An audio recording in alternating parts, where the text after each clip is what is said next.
what are the keys to victory for the whole series for the Heat?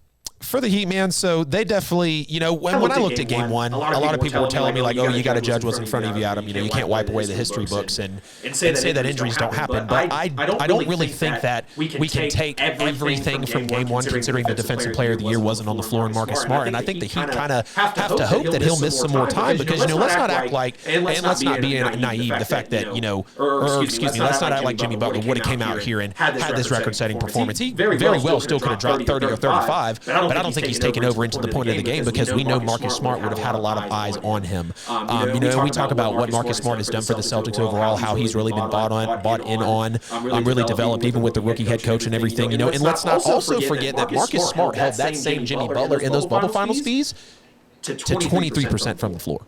And it's only 2 years ago. So let's not act like Marcus Smart hasn't shown us recently, especially in crunch time in the playoffs, that he can guard Jimmy Butler. And another thing is I think the Heat really have to guard the three-point line with their life. Obviously, Boston is shooting 37% right now in the postseason. So as good as anyone. And defensively, luckily enough, the Heat have only allowed 33% of shots to fall from the arc throughout the entire postseason. You clearly got to limit Jason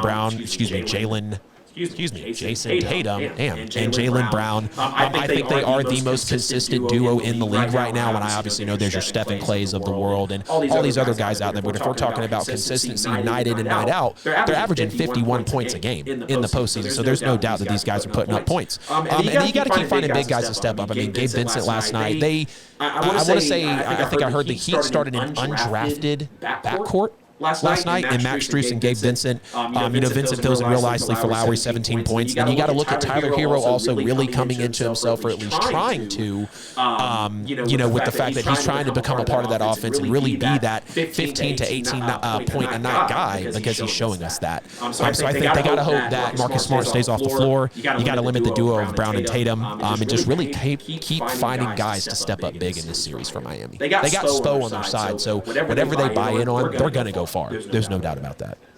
I mean, the keys for the Heat are just basically to play consistent defense and minimize those scoring lapses, because we've seen this out of them before. Yep. You get big scoring games out of Jimmy, and almost like clockwork. After a big scoring performance, he comes back and he basically just lays an egg. Yeah. He gave you 41 last night.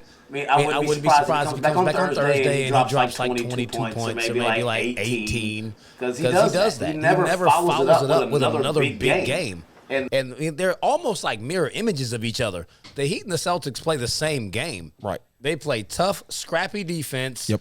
move the ball consistently on offense. They got guys to knock down shots, but they both suffer from these scoring lapses. But I think the Heat actually have worse scoring lapses than the Celtics do, so they really need to actually they got to cut down on that, and they got to limit Smart and Horford's production when they come back. If they let them come back and actually spark the rest of the team, right, then that could be a major problem, because the first half of that game, the Celtics looked like they were about to roll. Yeah. They just ran out of gas. Right. Up by 8, Jason Tatum, 21 points in the first half. So, yeah, they definitely got to be consistent on Miami's end. Yeah, so, man, on the other side of it, what are the keys to victory for the Boston Celtics? Well, the Boston Celtics, clearly, after Jimmy Butler coming in and just whooping that ass last night in Game 1, they definitely have to limit him. He is the only player, and this is weird that we can actually sit here and talk about MJ and Jimmy Butler in the same sentence. Guys, we might be having a little bit of camera issues, but no worries. You can use your active listening ears as we go over this here. So he's the only player since MJ to actually average 28 points, 5 assists, and 2 steals, and shoot 50% in the playoffs. He passed Bron and Wade for the most 45-5 games in Heat playoff history, and he is shooting 51% off a defensive board and 59% from inside the arc. So clearly Jimmy Butler had an amazing game. I mean, everybody was talking about it, and rightfully so. I mean, the third quarter was huge. The back-to-back steals from Jimmy really just ignited the fire for the entire arena around Miami, and there was really just no looking back. And, the Celtics obviously also want to stay consistent and adjust after the half as well. The third quarter I really thought was really where Game 1, and I know everybody will kind of tune in here as well. That's where it went wrong. The Celtics scored 14 points to Jimmy Butler's 17. The Celtics shot 13% from the field while Jimmy Butler shot 80.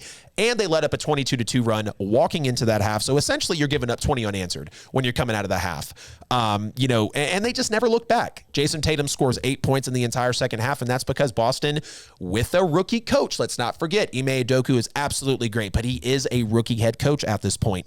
So you're going to have to wonder, how can he truly adjust in the biggest moment of his career?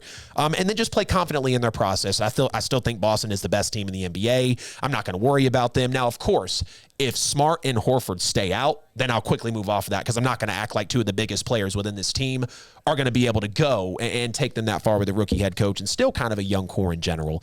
So limit Jimmy, stay consistent and adjust after the half, and just stay confident in your process. I think Boston's fine. Obviously, if we're talking about 2 or 3 games without Smart and without Horford, then that's a little different, because they already got a break, missing Chris Middleton. So let's not kind of have that same narrative come back around on them, at least for the Heat anyways. Oh, yeah, absolutely. I mean, for the Celtics, I'm going to just keep it very brief. I mean, they need to just keep up the defensive intensity on Jimmy Butler, hold him to 22 or less going down the stretch. The Miami role players, they rarely pick up the load for Jimmy, so hold him down. They don't really score like that. You need 4 good scoring games out of Jason Tatum. Right. He had one half, but I mean, I give him credit. He was out of gas. You need Jason Tatum to show up. You need Jaylen Brown to show up. Right. You also need Horford back. I mean, him in COVID protocol, I don't know how many games he's going to miss. He's definitely not going to play tomorrow either. Mm-hmm. So, I mean, hopefully they'll get him back for game 3, but they just ran out of gas